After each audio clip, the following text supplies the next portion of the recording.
தோட்டத்தில் வந்து புதுசாக கோழிகள்லாம் வாங்கி விட்டுட்டு சரி வீட்டுக்கு வர வழியில் வந்து டைம் ஆகிப்போச்சு, டிஃபன் சாப்பிட்ற டைமு. சரி கோபிச்செட்டிப்பாளையம் மெயின் ரோட்டில் ஈரோடு ரோட்டில் வந்து கோபி பஸ் ஸ்டாண்டு வர வழியில் வந்து வேலுசாமி கேட்ரிங் அப்படின்னு சொல்லிட்டு டிஃபன் சென்டர், இட்லி தோசை பொங்கல் பணியாரம் சப்பாத்தி இது மாதிரி டிஃபன் ஐட்டம்லாம் கிடைக்கும்.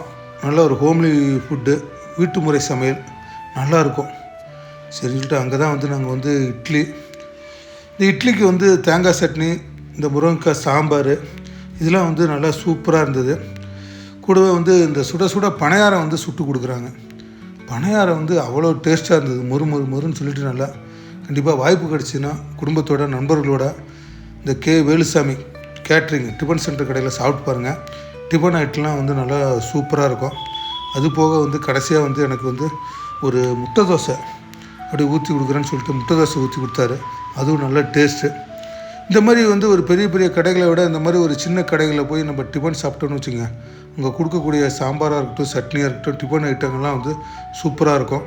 அதுவும் பணியாரம்லாம் வந்து சுட சுட அப்படியே போட்டு கொடுத்தாருங்க. நல்ல இந்த சட்னிக்கு வந்து மொறுன்னு நல்லா சூப்பராக இருந்தது.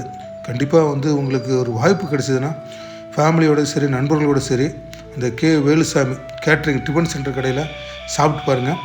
இது வந்து கோபி பஸ் ஸ்டாண்ட்லேருந்து ஈரோடு போகிற ரோட்டில் ரைட் சைடில் வந்து இவங்க கடை இருக்குது.